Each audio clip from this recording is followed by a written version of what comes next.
This episode is sponsored by Rago.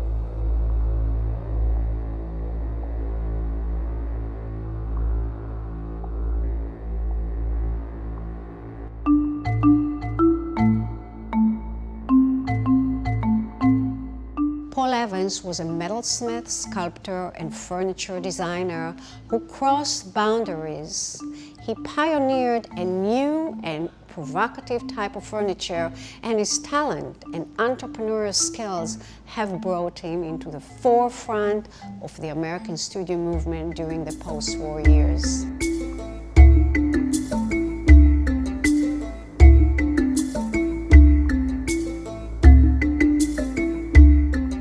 He was a revolutionary who, through a distinctive artistic vocabulary, proved that furniture could be conceptualized as a form of an expressive art. If we think about Paul Evans over the whole course of his career, we're really looking at somebody who is as inventive as a sculptor as he is as a furniture designer and a furniture maker. The ideas flowed continually on a daily basis. He was always sketching, and then we were able to take those sketches into sample pieces, and the rest is history as far as where Paul Evans went. My father was a dynamic and passionate man. I think he loved people. He was a real people person. Paul Evans is special to me, at least, because I grew up in the New Hope area. My father was an artist, and so that sensibility of what New Hope was in the 60s. His furniture is functional art that reveals itself slowly and deliberately, but only after boldly and unashamedly knocking you and everything else around it out. When I first saw my first piece of Paul Evans, I had an instant coup de foudre. I had to have this piece of furniture.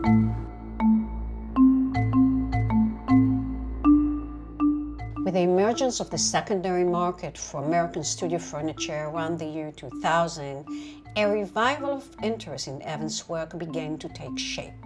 In recent years, we've witnessed a tremendous growing in Paul Evans' market. Primarily they're design collectors. They recognized that something unusual was going on with a lot of Paul Evans' work, especially during the studio period and maybe the early years of directional. But they're very distinctive. Some would say weird. And they're definitely that, and consequently, we've got a collector base in South America, all throughout Europe, and across America, of course, for Paul Evans' work. The market for Paul Evans furniture had reached a new peak in 2009 when the design collection of prolific party planner Robert Isabelle was offered for sale. Isabelle adored fireworks, flowers, hip-hop clubs, but more than all, he admired the work of Paul Evans. He was this incredibly handsome, elegant figure who would just sort of materialize only at the exhibition, usually bringing a few of his friends with him who were all like bold-faced names. And he would come in to the exhibition and very quietly look at a piece, ask me a question, and then before I knew it, he had purchased it at auction. And we took great pains to turn it into a spectacular single owner catalog experience because we had the opportunity to photograph the collection in its original environment down in his townhouse in West Village. And he had created these grotto-like environments where he had installed his Paul Evans and juxtaposed it with works by Prouvé, Nakashima, and others. It seemed like Robert acquired these pieces when nobody else did, many of which were quite difficult in their shape or form. They were site-specific, and he mounted them all over his townhouse, and it just made everybody sit up.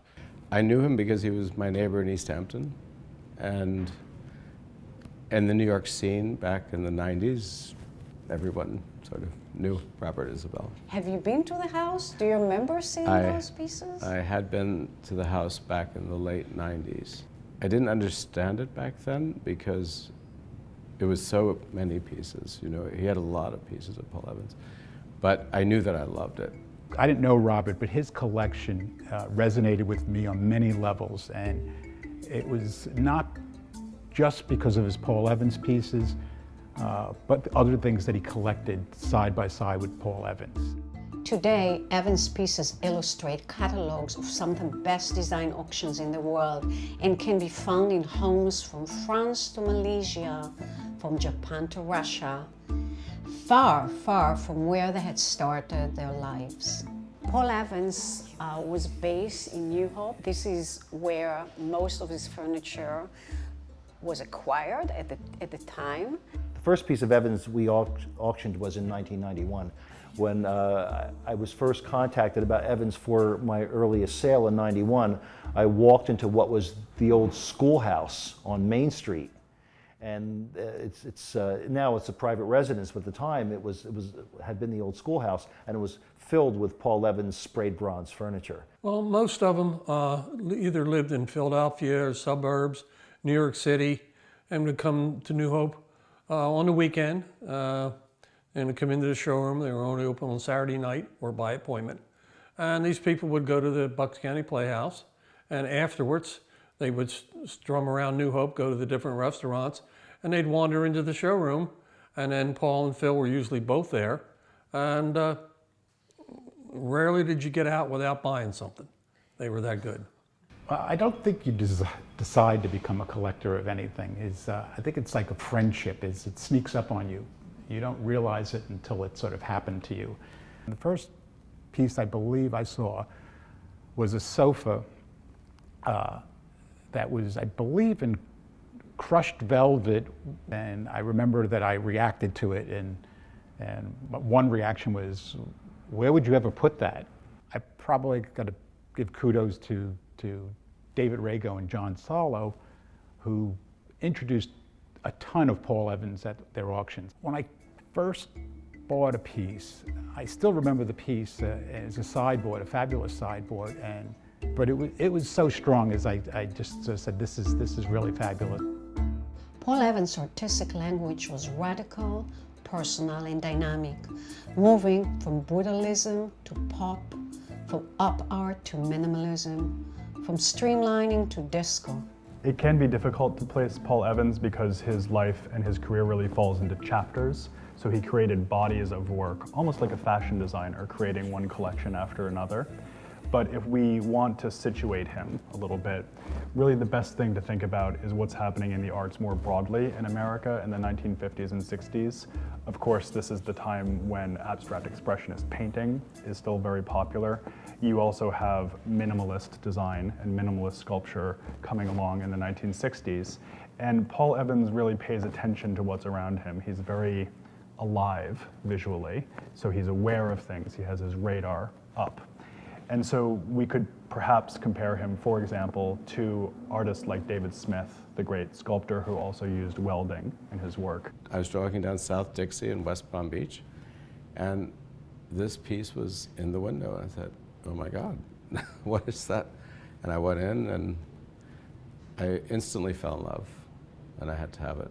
And it was expensive for me at the time.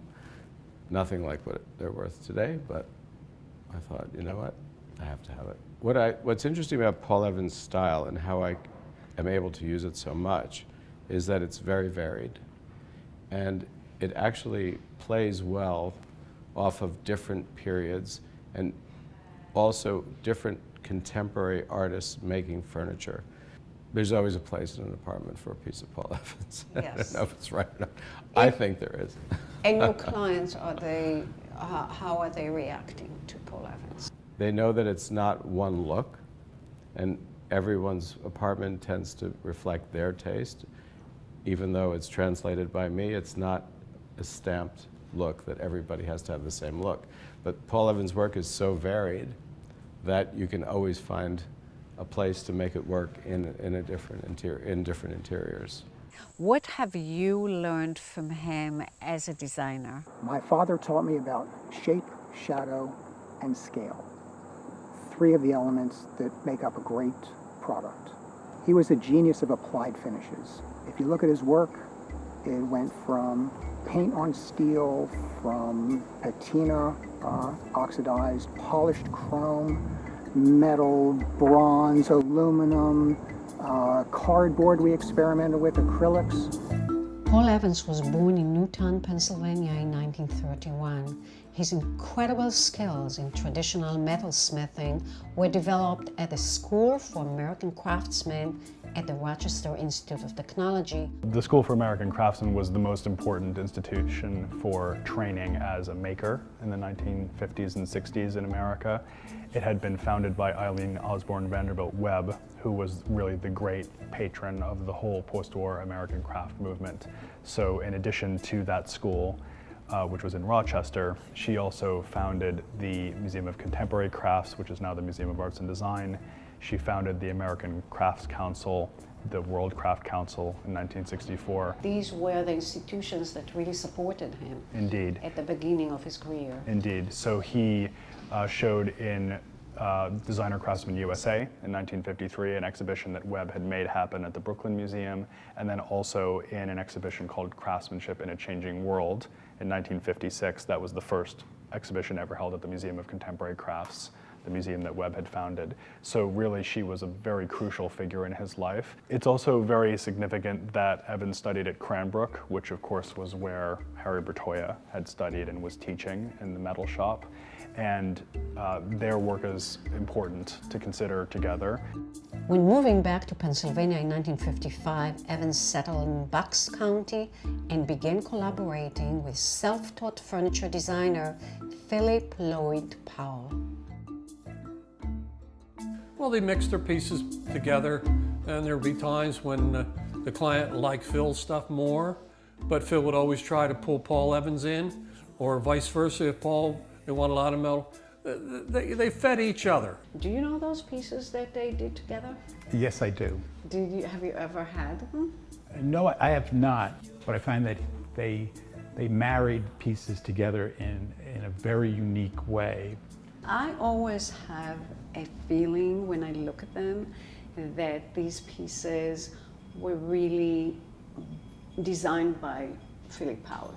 The wood of Phil Powell with metalwork of Paul Evans combined, in terms of the wood furniture with Evans' sort of attributes added to them. The collaborative pieces made by Evans and Powell fall in the two realms. Number one, decorative objects, salt and pepper shakers, serving platters, things for the kitchen and the dining room. And number two, they tended to make wall units, larger built-in pieces that are not as movable as a chair or a coffee table. You don't really see Evans and Powell collaborating on chairs or coffee tables or smaller pieces of furniture. So I think people don't really understand the importance of the collaboration between Powell and Evans, that two artists who were basically competitors with one another in the same town at the same place chose to work together.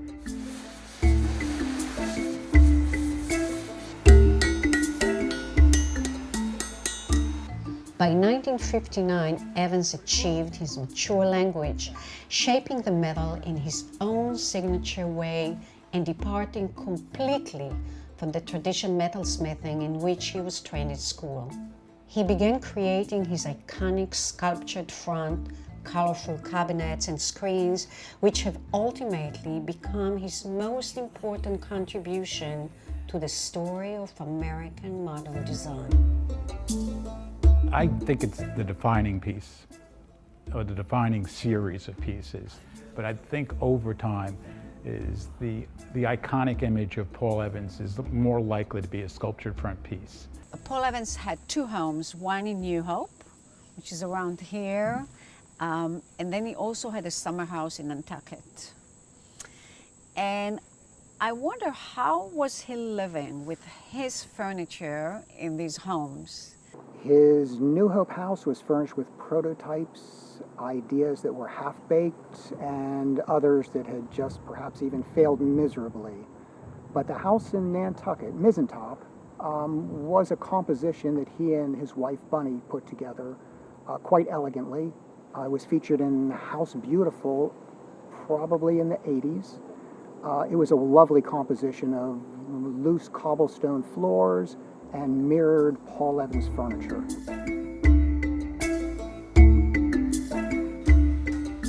Paul Evans moved to a larger shop, which allowed him to accommodate more equipment, to experiment with new techniques in a laboratory setting, and to expand the number of workers.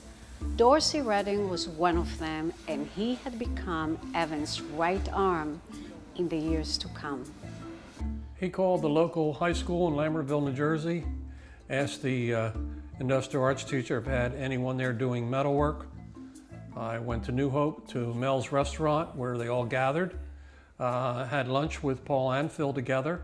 And basically, we had a good time. It wasn't a regular workshop. It was just like we were all friends there talking and creating a product.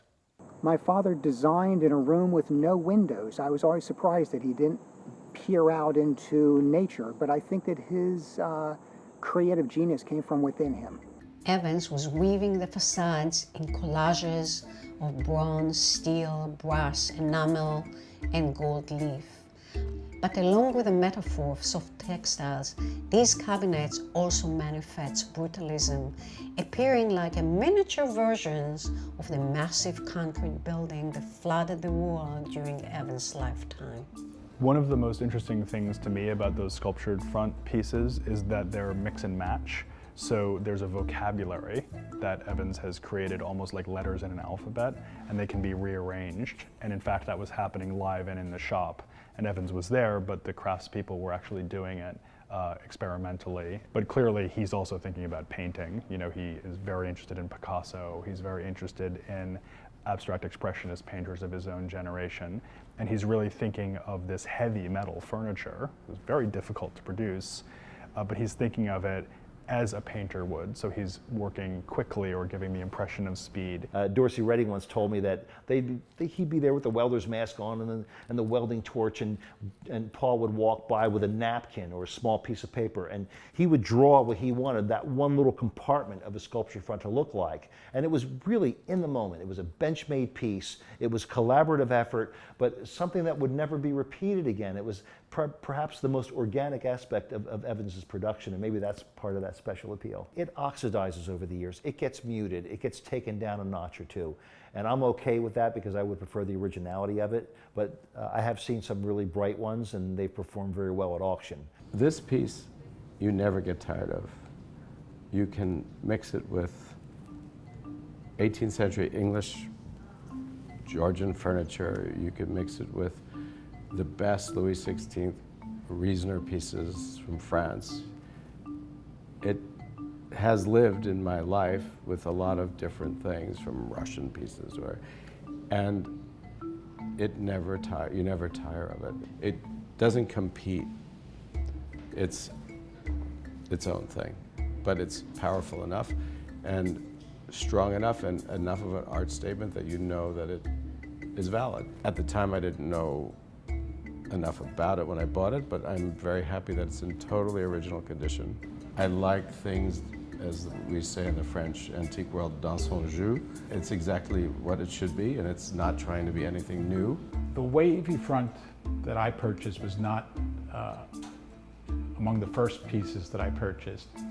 So there's all this movement that is happening in the piece that you may not initially see when you get bowled over by the piece, but over time is you see how that happens. And did you fall in love with it right away? I loved it absolutely right away. Wow, and then living with it, did you continue falling in love with it?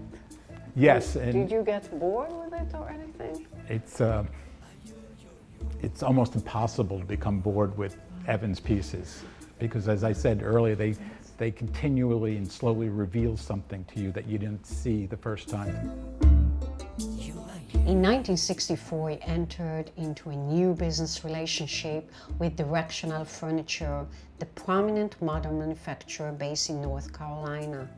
With showroom across the country and an extensive marketing program, this collaboration had brought his name to the national spotlight. But the engagement with Directional also came to end Evans' link to the craft world, bringing him into the heart of the world of industrial furniture. Paul wanted to grow, and the studio only had so much sales that he could sell. So the Directional thing came out where 6 coffee tables, the P11 through 16, were produced. They went into New York on the floor, and within a week, 10 days, we were in business because they were selling those tables like hotcakes. And then it grew from there to almost 1,000 pieces and in all the different lines. Bigger, better, faster. We had a wonderful home and we got a bigger home. Our vacations were magnificent, but we went on yachts instead of motorboats. A constant introduction of new lines by Directional helped maintaining Evans' name in the world of American furniture. Well, the studio pieces are what brings the money because they were individually designed for that client and no two alike. We're Directional. We may have made 500 of those. If a client has the budget, I always push them to a studio piece. Most of all the sculpture front, which is what he's really known for, they were usually almost all of them signed. And then when Directional came along, we introduced the line and we made a chrome plate. And there were 3 different plates. One just said Paul Evans, which was applied whether it was brass or chrome. And then a second one was made, it said Paul Evans for Directional on it. And then the third one, it said an original Paul Evans for Directional. Because at that point, people were trying to knock off the brass and chrome line. While Evans introduced numerous lines throughout the 15-year collaboration with Directional, some enjoyed a particular commercial success. One of them was Argent. Evans' innovative treatment of aluminum enabled him to achieve surfaces that looked as rich and deep as sterling silver. This particular side here, when we physically melted it with a torch. Where on this side here, we blackened it with ink, and then we etched it in with a scribe or whatever. Aluminum is really used in that period by industrial manufacturers. So tin cans, yes, that's aluminum. Aircraft, that's aluminum. But it's very difficult to work with. It's very difficult to mold. In the 19th century, when it was first used, it was used for jewelry. It was a precious material. It was like a magical metal in those days. And I think Evans comes along at an interesting time because, of course, it's the height of the post-war American industrial production explosion, and he's using this material that I think most people would have associated with very practical uses, and he's using it expressionistically. You can compare him even to Donald Judd, the minimal sculptor, whose work looks very different, but also was finding in industrial materials a language to use. And glamour is an important issue with Paul Evans. You know, today it's maybe more attractive to think of him as a craftsperson and thinking about him in the shop, and that's how we perhaps imagine Paul Evans with his sleeves rolled up and his hands dirty. And of course he was a very skilled maker, but he was also thinking a lot about where his furniture would end up. And he was thinking about interiors that became increasingly important to him over the course of his career. So he was also thinking about the high life and high style. In 1969, Evans introduced another blockbuster, the sculpted bronze line, known also as Goop. I learned not that long ago was something that Dorsey Reading discovered while watching a boat being sprayed with this material. I was in Philadelphia picking up glass one day and coming along the waterfront, and I kind of had to wait for traffic. And there, pulled up by the wharf was a barge, I believe, and this man was spraying something on it. And a big flame was coming out of this piece of equipment, and he was spraying, and it was silver in color. There's a lot of steps to the process. You have to have a carcass, you have to goop it, you have to mix the product and goop it, then you have to sandblast it, then you have to spray it 2 coats, then you have to varnish it, then you have to blacken it, and then when you're all done, you got to flap it up, and then you got to varnish it again. Goop is a specific taste, and I find that half of my clients like it. Paul Evans was very clever in the way he mixed bronze with resin, and he gave the impression that there was this massiveness, but he figured out a way to make them not so heavy. In 1971, Directional introduced Evans' Streamlining Cityscape series, the most successful and widely received of all of his collections. Reflected and named after the urban skyline, which he loved viewing when traveling to Manhattan, Cityscape was more architectural, sleek and glowing than than anything he has done before.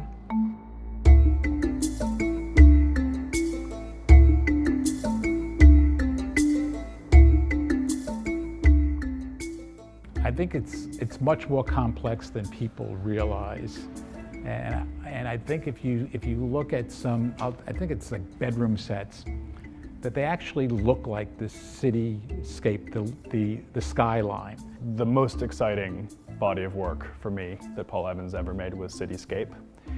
And it's a body of work that looks back to Art Deco very clearly, has this fragmentary mirrored surface, but also it looks ahead in a very interesting way to postmodernism, the design of the 1980s, a time when surface and reflection and a kind of dazzling effect was very popular.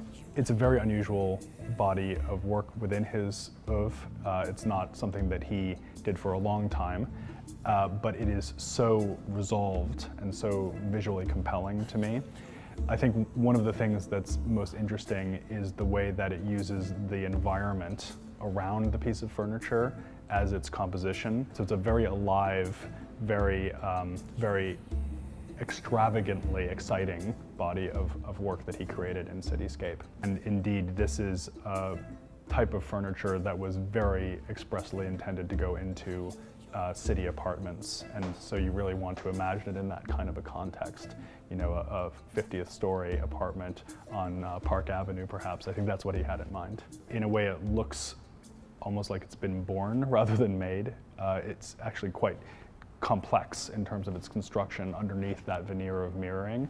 And that was something that Dorsey Reading, of course, helped him with to be able to achieve that. Basically, it's polished chrome, polished brass, polished nickel. It was always put on, and whatever carcass we had, a cabinet, a coffee table, and so on, it all had to be flat.